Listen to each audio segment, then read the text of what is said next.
The Yankees, they don't have any talent in the middle of their lineup right now. They really don't. Gleyber Torres is their power hitter. No Aaron Judge, no Giancarlo Stanton, no Donaldson. You just added Bader back to the lineup. He can't stay healthy. Your star pitcher you signed in the offseason, Carlos Rodon, hasn't even pitched. This is scary. No Luis Severino. They have 6 relief pitchers on the IL. Jonathan Loizaga, who's been one of their best relief pitchers, is out right now. The only thing that I am excited about is King, because it looks like he is going to be the New York Yankees closer moving forward. And again, you look at the pitching really staying afloat amidst all these injuries, too. Garrett Cole, like you were saying, 1.35 ERA, has had an absolutely insane year so far when it comes to strikeouts as well. Michael King, 1.56 ERA. Ian Hamilton out of the bullpen, too. A nice addition, 1.56 ERA.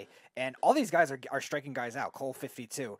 Both those guys, 20 out of the bullpen. You've gotten good contributions from guys like Jimmy Cordero, Wandy Peralta, who pitched well last year. But the hitting is what the Yankees have been priding themselves on, and it's really held them back without Aaron Judge and Giancarlo Stanton in the lineup. Anthony Rizzo's been the only other guy with 5 home runs on the team right now, which is very un-Yankee-like. 289 average, good on base percentage, 374. But LeMahieu has been very streaky. Gleyber Torres had that hot start to the year. He's kind of gone cold, but he's still walking a lot. Anthony Volpe's played well. 3 home runs, 9 RBIs in his rookie year, but has struck out 34 times. So a little concerning, but again, I don't think it's concerning. He's a young player. He's 21 years old. And if you look at his last 10 games and his 30 at-bats, he's hitting 7 for 21. In his last few games, he's hitting over 270. So that's what you expect. You want to see his development, and he is developing in the major leagues. It's going to take him at least a year or two to figure things out. It took Gleyber Torres that long. He's better than Gleyber Torres, and he has more stolen bases. I think last time a Yankee had this, it was Garner. 10 stolen bases already. 16 walks is another impressive mark for a young player.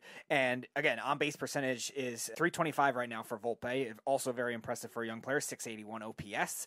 And the Yankees are really just going to have to scrap everything else with the other prospects on their roster, because they're not getting anything else out of these veteran hitters whatsoever. And even if Donaldson comes back, I don't know if you can necessarily trust that either. You really need Judge and Stanton back in the worst way. Stanton's not going to be back for a while.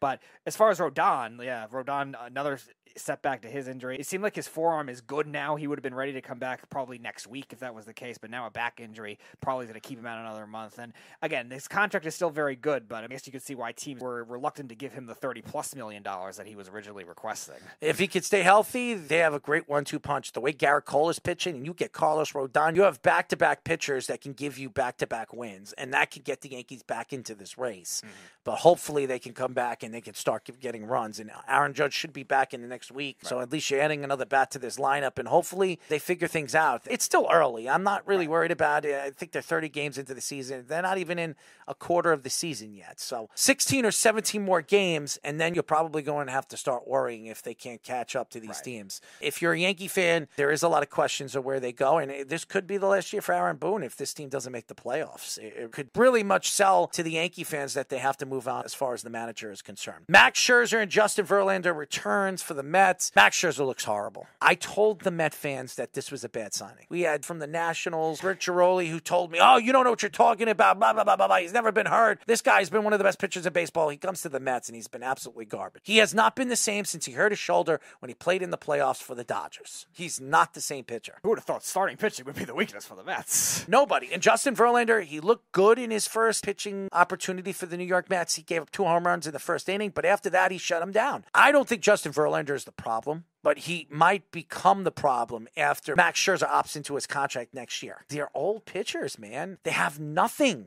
in their farm system. There's really nothing coming up in their farm system that really brightens up a smile for you as a Met fan. Right. The best prospect they have pitching-wise is Matt Allen, who just had Tommy John surgery in 2021, so he's still trying to work his way back. And most of the Mets prospects besides that are all hitters. 2 of them have come up, Beatty and Alvarez now. We're waiting on somebody like Vientos. Maybe it's a potential trade, but these young guys are hitting, too, and they're wasting it with just really bad starting pitching. And even the bullpen's done pretty well so far. Yeah. Ottavino's been a little rocky recently, but for the most part, he's pitched pretty well this year. Drew Smith has done very well after his injury issues last season. Even without Edwin Diaz, they're getting production in other areas, too, from these free agent signings. But if the hitting is not there, it's really hard for the Mets to be able to win. And their hitting got shut out a couple times against the Nationals. They struggled this week against the Tigers, got swept by the Tigers, which that's where you start to worry about. The Tigers are a young, good team. They're not great this year, but you could see the talent, the young talent that they have. They're young first basemen. They have a couple of outfielders, and their farm system is pretty damn good. They have 2 really good pitchers in their farm system. So. Right. 2 of them are banged up this year, which has hurt them. It's starting off slow this season. They're a team with a lot of upside. There's no reason they're going to be swept by them.